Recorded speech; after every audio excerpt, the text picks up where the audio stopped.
Nah, kita akan berkenalan dengan garis dan sudut.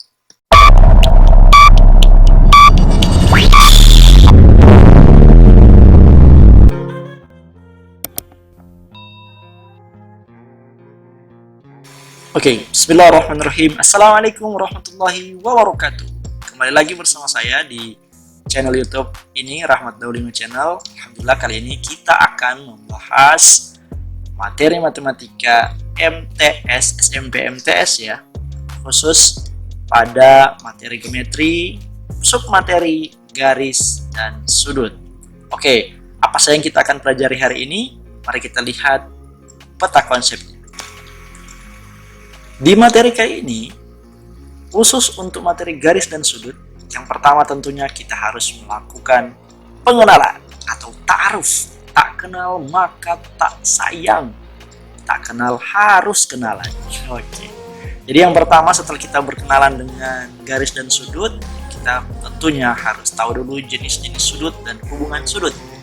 Kemudian nanti kita akan belajar melukis sudut dan hubungan sudut pada garis sejajar. Kita akan cari tahu apa saja hubungannya. Yang terakhir adalah perbandingan garis. Secara keseluruhan ini dia yang akan dibahas pada materi garis dan sudut. Namun pada kesempatan kali ini di video ini Pak Guru akan lebih menekankan kepada jenis-jenis sudut dan hubungan sudut, kemudian hubungan sudut pada garis yang sejajar. Kita fokus dulu pada dua submateri itu, dan mari di ujung materi ini kita akan belajar dan berlatih dengan soal-soal latihan penilaian akhir tahun atau PAT. Oke, teman-teman semua, pernahkah kamu memperhatikan jarum jam di rumahmu? Di setiap menit dan jam, jarum jam menunjukkan pergerakan yang hubungannya selalu berubah-ubah seperti gambar ini. Untuk membedakan bentuk dan arah jarum jam, hubungan apakah yang terjadi pada jarum jam tersebut ya? Nah, ayo kita belajar tentang garis dan sudut. Kita kenalan lebih jauh tentang garis dan sudut yang ada pada jam seperti jam tersebut. Nah, kita akan berkenalan dengan garis dan sudut. Nah, mari kita berkenalan dengan garis. Apa itu garis? Jadi garis itu adalah kumpulan atau himpunan titik-titik yang semakin rapat. Jika semakin rapat, dia akan membentuk garis lurus. Bisa dilihat, semakin hari semakin rapat titik-titik tersebut, maka di kejauhan nanti akan kelihatan satu garis lurus. Jadi dari sini dapat kita simpulkan bahwa garis adalah kumpulan titik-titik yang beraturan dan berkesinambungan. Nah, berikut ruas garis. Di ruas garis itu adalah bagian dari garis lurus yang memiliki titik pangkal dan titik ujung yang membatasi garis tersebut. Contohnya ruas garis AB berikut ini. Ada titik pangkal A dan titik ujungnya B ya, membatasi garis lurusnya yang ada di antara. Berikut adalah sinar garis. Nah, sinar garis ini adalah bagian dari garis yang memiliki titik pangkal pada salah satu sisinya dan memiliki ujung yang tak terhingga sebagaimana gambar berikut. Contoh sinar garis AB yang pada ujungnya itu tak terbatas, biasanya disimbolkan dengan tanda panah. Dari dua garis ini kita bisa sebutkan bahwa ada sinar garis AB ya, dari A ke B, dan sinar garis AC dari pangkal A ke C, dan bisa diperpanjang tak terhingga. Berikutnya mari kita lihat hubungan antara dua garis. Jadi ada hubungan dua garis yang saling sejajar seperti ini. Jadi dua garis yang saling sejajar memiliki jarak yang tetap, tidak berpotongan, dan dapat dinyatakan pada satu bidang datar. Sebagaimana rel kereta api ini, dia memiliki jarak yang tetap antara garis yang satu, sisi yang satu dengan sisi yang lain. Dan dia tidak akan pernah berpotongan. Hubungan berikutnya yaitu dua garis saling berpotongan, yaitu dua garis yang terletak pada satu bidang datar dan mempunyai satu titik potong. Hubungan dua garis berikutnya yaitu dua garis yang saling bersilang, di mana dua garis yang tidak terletak pada satu bidang datar dan tidak akan berpotongan apabila diperpanjang.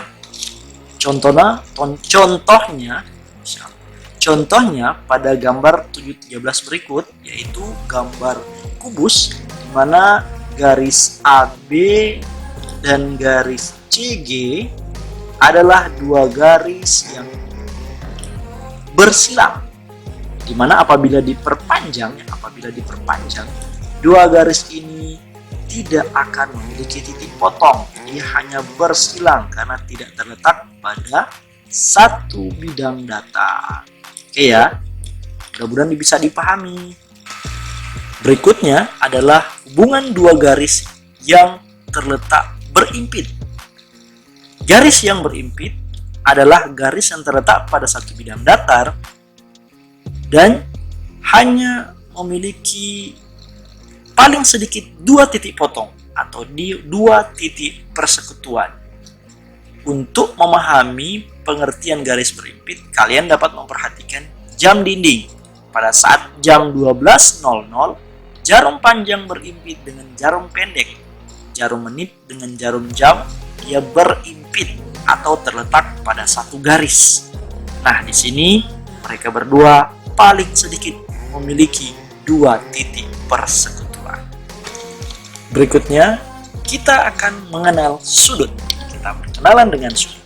Nah, sudut terbentuk dari dua buah sinar garis yang titik pangkalnya berimpit. Atau sudut juga dapat terbentuk dari ruas garis yang salah satu titiknya berimpit. Ingat loh, sinar garis dan ruas garis beda. Dan sudut juga dapat terbentuk dari dua garis yang berpotongan. Nah, untuk sudut sendiri biasanya dinotasikan atau dilambangkan dengan penulisan derajat ataupun bisa dengan menit dan lambang detik seperti ini. Sementara konversi satuan sudut itu 1 derajat sama dengan 60 menit, 1 menit sama dengan 60 detik, atau 1 derajat sama dengan 3600 detik. Mari kita ke contoh soal berikut. Perhatikan gambar di bawah ini. Terdapat sebuah bangun segi 4 trapesium ABCD. Nah, yang ditanyakan adalah hubungan garis AB dan DC. Yang tepat adalah Yeps, jawabannya sudah pasti C. Kenapa?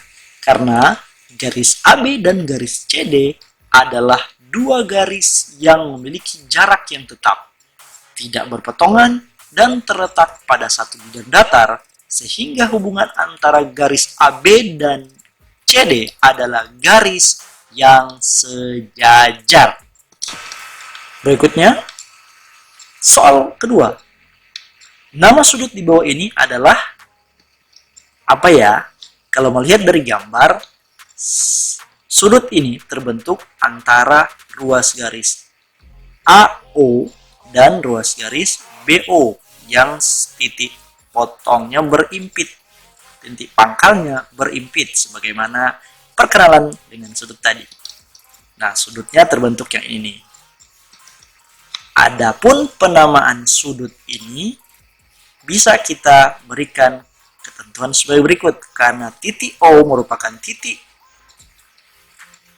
pangkal dari kedua ruas yang berimpit, maka titik O itu harus ada di tengah. Ya, kita bisa namakan nama sudut ini yaitu sudut AOB atau sudut BOA.